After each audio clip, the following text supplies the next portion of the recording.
In this episode of MPTV, we sit down with David Bloom of the Capriotti's brand to talk about an emerging brand and what it's like to take it to the next level. We're also going to talk about his experience as a franchise owner and how that's helped him shape this company. And we're going to dig into a little bit of technology and how the big guys and little guys can play on the same level. Let's go check it out.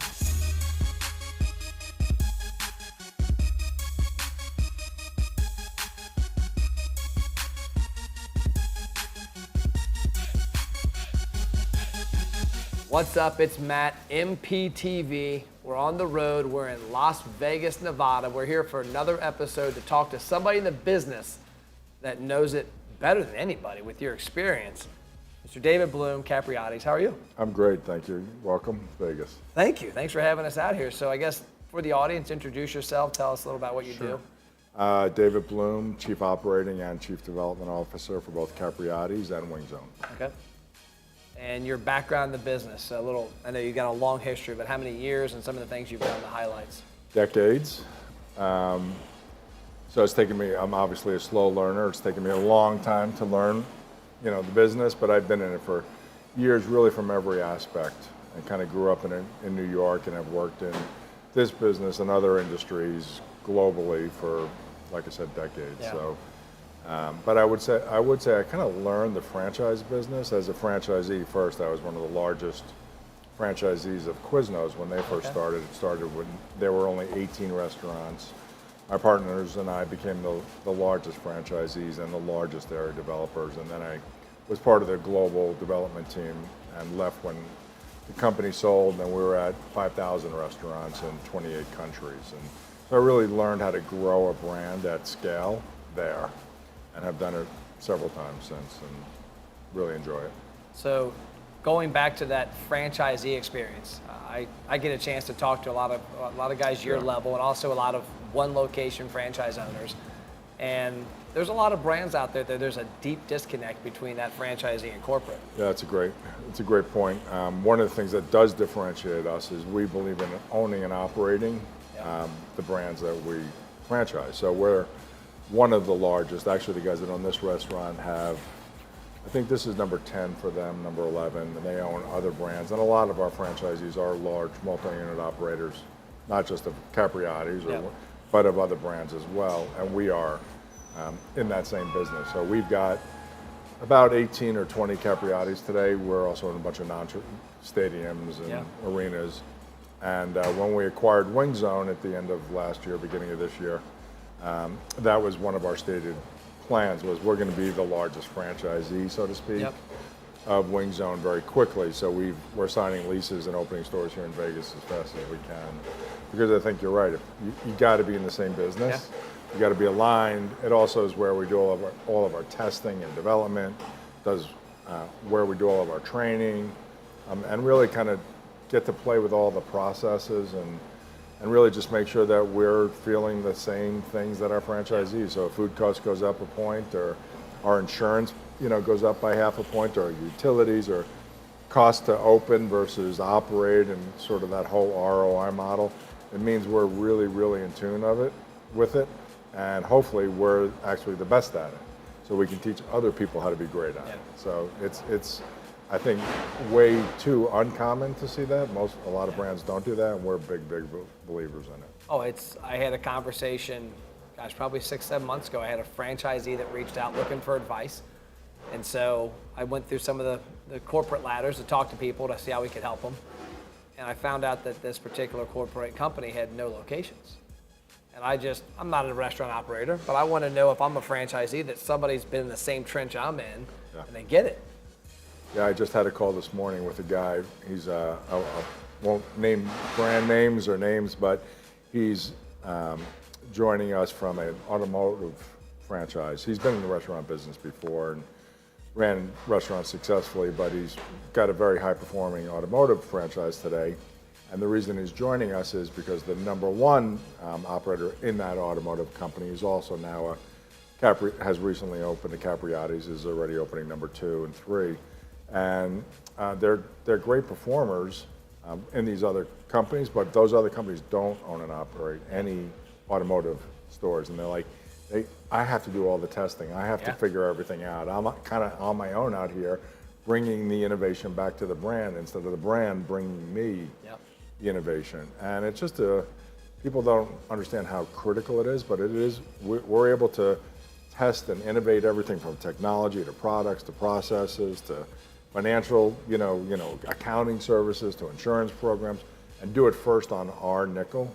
And we probably have 20 things, different innovations in test, artificial intelligence on the phone ordering, self-ordering kiosks and new menu items, and really making sure that what we're focused on is going to deliver big results, not just little tweaks, but actually level up the business so our franchise partners and us can do more business and make more money every year. And we've been very fortunate in being able to do that. So a lot of franchisees are looking for not one store, but 5, 10, 15. And you started, like you said, back in Quiznos. What were some of the things you and your partners did there that allowed you to go from being a couple location to multi and successful? Well, we had all had a certain amount of success before getting into that business. So even though we had a lot to learn and we had lots of lessons to learn, that I didn't know anything about real estate. I didn't know a lot of things that I really did need to know about. But number one, I would say picking the right franchise is critical. And we've just talked about, I think one of the caveats should be don't get into business with anybody that's not in the business, because you're going to be at odds long term. You're heading in separate directions. So I think that's number one. Number two, having the capital plan in place and realizing, at some point you get a couple, 2, 3 stores open and you can self-fund. But in the early years, you're opening up stores so fast, you've got to have the capital available ready to do that. So having the right capital stack. And then thirdly, I would just say, having a passion for the business. Like, you've got to love it. You're going to, you run your company and you guys are, I know these guys really, pretty well. And a lot of it is just passion. You get up every day and go, hey, I'm going to do it better than anybody else and bigger than anybody else. And that gets you through those tough times and gives you the grit that you're going to need to build a really successful enterprise. So. And the point you made about somebody that's in the right franchise, I was at again, I won't mention this franchise, this isn't even a restaurant, 10 years ago, a company we did some consulting for said, hey, I want you to go to our franchise conference with us. Okay. So I come out here to Vegas, and we're at the Bellagio, and we got this conference there. And the company at that time had about 5,000 locations in the U.S., and it was a split, 2,500 were corporate, 2,500 were franchise. Huh. And so I'm in the crowd. Now I'm trying to guess which one. I'll tell you offline. Okay. But I'm in the crowd, and I had known that the online sales of this retailer all went to corporate. And so the guy gets up, new marketing director gets up, and he's on stage, and I'm helping consult with the marketing, and he's on stage to only franchises, and he's talking about how the social media is driving traffic to their website, and the online sales are crushing it, and it's like, it's just a great story, but I look at my client, I go, you don't get any of the money from online, right? He goes, no, why this moron is up here touting this, but it blew me away because I started paying attention at conference, and there were all these breakaways of franchisees on their own, just irate about everything, and their whole thing was they're not in it with us. Yeah, and I forget which brand it was, but I heard a kind of similar story, but the reverse outcome where the franchisor said, we have this huge online opportunity, and we need to figure out a way to, I think it was Dunkin' actually, it was Dunkin' Brands when they launched their Keurig business. And they decided that 50% of those revenues would go to the franchisees. That's awesome. And they developed that plan in concert with the franchisees, Franchise Advisory Council. And so franchisees were like, yeah, great, we love to see the growth of the brand, and now we're benefiting and you're benefiting. And it has to be win-win, right? Like, if you're playing win-lose, it's gonna be a short-term game and it's gonna collapse. Yep. And so, unfortunately, I've seen it. I've been a part of it. Quiznos ended up pretty rough, after we left, and I think that's because, some of that alignment, started to disappear, and then eventually the ownership group wants to go this way, and the franchisees want to go that way, and it doesn't work long term. So. What about markets? So I got a friend of mine that recently opened a restaurant in a market. He's committed to 4 or 5 locations. I don't know that he's funded for 4 or 5, honestly. but he's the only store in a market. There's not a brand, one of those brands around him for 10 hours. Yeah. And I remember telling, after he did this, I'm like, dude, nobody knows what this is. Like, this might be the greatest sandwich in the world, and this isn't a sandwich shop. It might be the greatest product in those other 5 cities. Yeah. But you're in a market, you better have the capital to get those 4 stores, otherwise you never get mass. I think that's true, but I also think that goes back to the franchisor has to prove first that they know how to go into new markets. Okay. We go into new markets literally every day. We just opened in the last 6 months in Colorado and Tampa, South Carolina, Charlotte, I saw Charlotte, North Carolina. Charlotte, and Frisco, Texas. All record sales, only store in their market, Okay. and holding those sales. But we've learned how to do that over time, and frankly, we've had to kind of fund that learning by over-investing in marketing in particular to figure out how do we get that out there. And part of what we actually had to learn was how not to open too big. Okay. Because we would crush the franchisee. They couldn't handle the revenue. And so we had to learn how to, instead of doing like a 1-month marketing grand opening, spread it over 6 months. Okay. And we still open to crazy numbers, frankly, bigger numbers than we ever thought we would. But we do so with a plan that says, let's do this instead of this, and then have bad service and dive off. So a lot of it, again, I think is incumbent on the franchisor to figure out how to do this in a way that's manageable, and you can build a team and you can sustain growth, and then go on to store 2, 3, and 4. So that took us time. Again, Caprari's been around for 40 years. Wing Zone's been around for 27 years. These are not overnight success stories, right?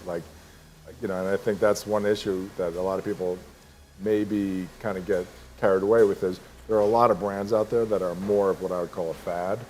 Yeah. And I think you're making a long-term investment when you invest in a franchise. You've got to think about, okay, but what about 5 years and 10 years from now? Are people still eating this or doing this?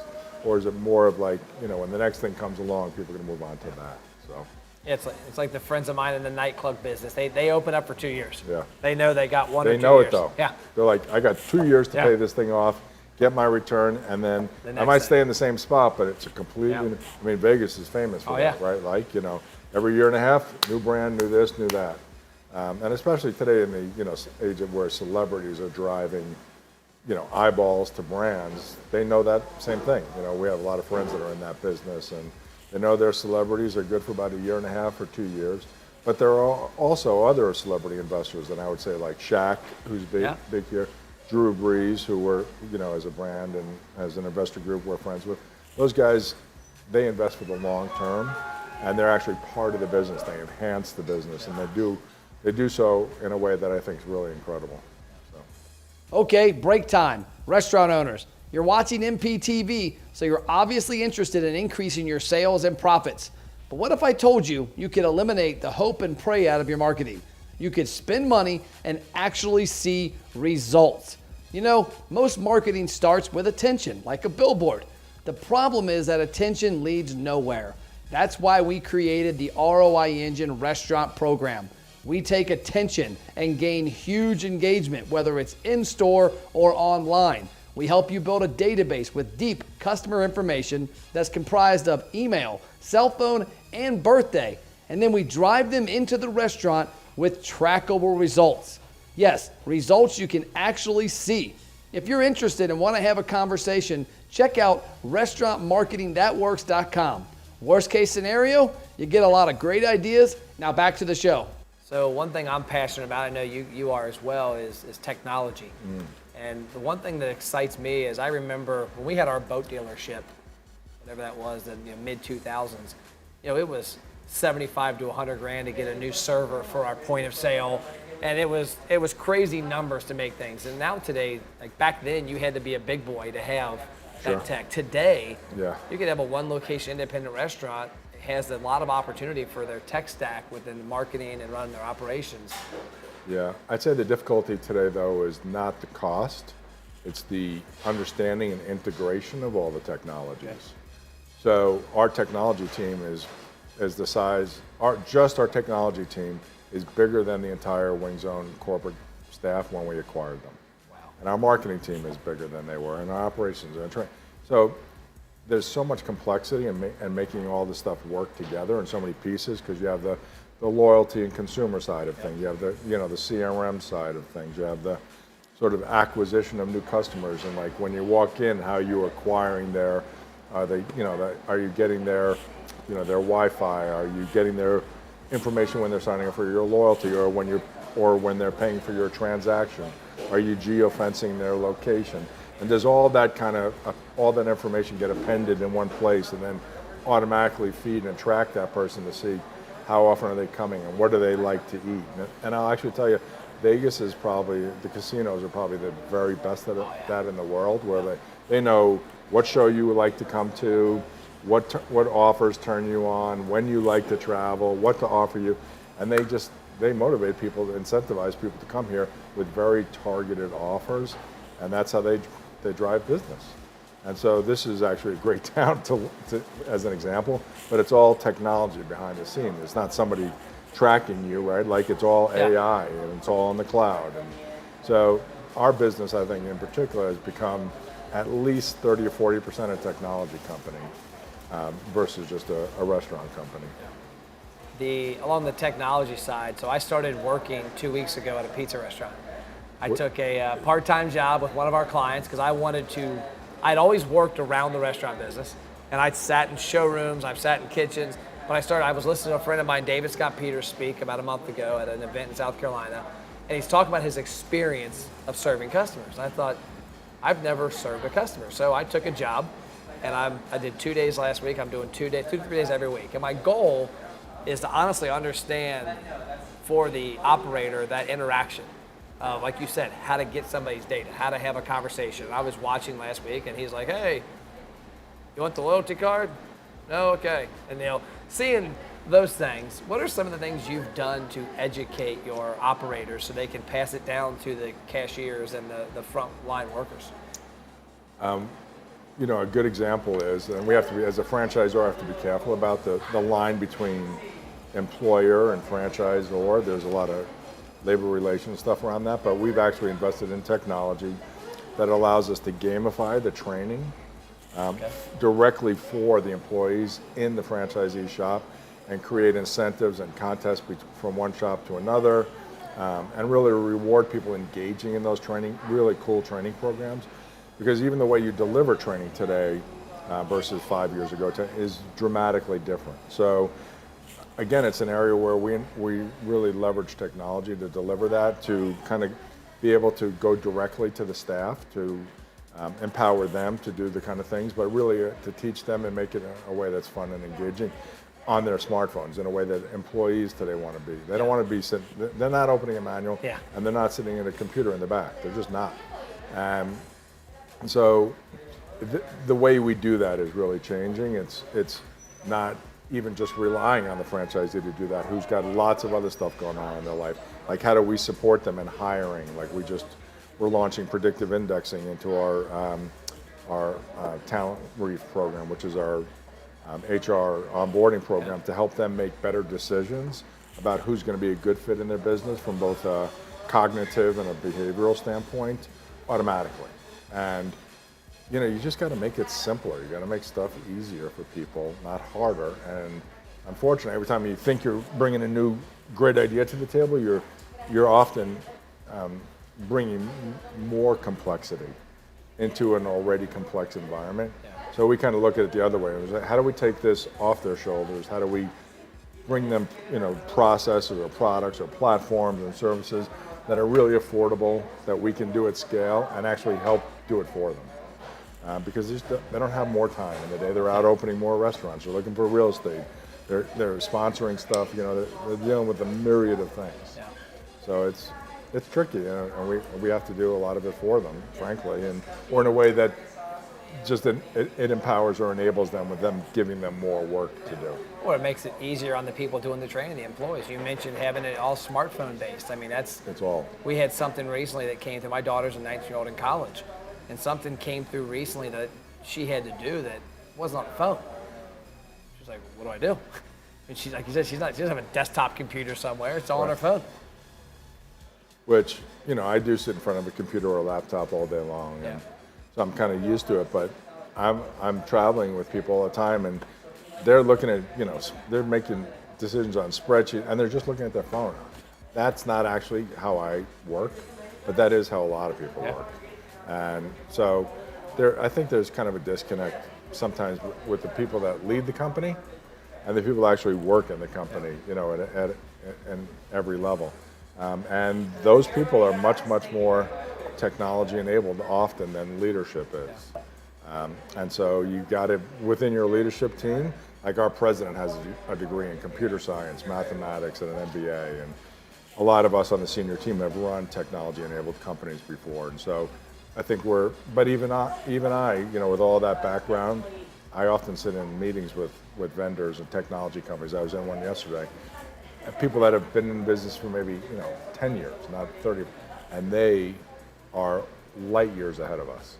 And so getting the right partners is absolutely critical, and partnering with the right people that have the same resources and are in it for the long run is really, really critical. Restaurant owners, did you know Matt has free online marketing courses that teach you how to successfully market your restaurant? Email support@mattplapp.com to get access to the courses and a free social media content calendar. Awesome. Well, I love to end every podcast with a simple question. You're like a lot of entrepreneurs and people in the restaurant space. It's fast moving. You got your phone. I turned my phone on airplane mode so nobody would disturb this. What do you do to put you on airplane mode? What's something you do to get your mind right and maybe spend time with the family or outdoors? Or I have a grandson. Okay. New grandson. Thank you. That's kind of the joy of our lives. And so when I'm with him, I block out the world. Like, could it be 20 minutes? But when I'm with him, I'm like, I don't care what's happening. Number one. Number two, especially during COVID, I decided I always wanted to learn a musical instrument, so I picked up guitar. Okay. And now I have 3 guitars. And my lessons are all on on the mobile phone. I don't go anywhere to do it, I'm not good. So, but that's given me like a creative outlet that I needed to just not be working all the time. So I think you kind of, I'm not a believer in what I would call, people call a balanced life. I think it's very hard to have balance, but I think you can create what's called a harmonized life, where the things you do, empower the other things you do. So I will probably always suck at golf, and I'm probably never going to be in great shape. But the things that I do, my family and whatnot, that gives me the energy and it gives me the desire, frankly, the passion to keep providing more and more for them and for other people around me and people I work with. So as long as everything's kind of symbiotic or aligned, I think you're in good shape. It's when this thing might be great and fun, but it actually kind of sucks energy from all these other things, that's where you get in trouble. So I try and make sure everything's kind of feeding or congruent, I guess is the word I would look for. Cool. Well, I love it. I appreciate your time. That was great. I really enjoyed this. Thank you. And I know you guys are driving all around the country in that big orange van of yours out there. Like, I don't have to wonder if they're here. They're definitely here. We're here. You see us, we pull up. That's number one of 2. There's 2 of them right now. There's East Coast, West Coast. The goal's 50 of them in 5 to 7 years to travel the country and tell the story of restaurant operators. Well, I can say I was there. What number van is this? That's number 2. No, number 2. I was like, well, actually, and I spoke to you guys about a year ago, I think it was. I was like, so I'm officially going to claim I was there when you just had 1. Yeah. Okay. I'll be like, I knew them when they had 1. Well, cool. Well, thanks for your time today. Thank you. Appreciate it. I'm looking forward to getting a sandwich after this. That's all we've got for this episode of MPTV. We'll see you next time. Great. Thanks. Bye-bye.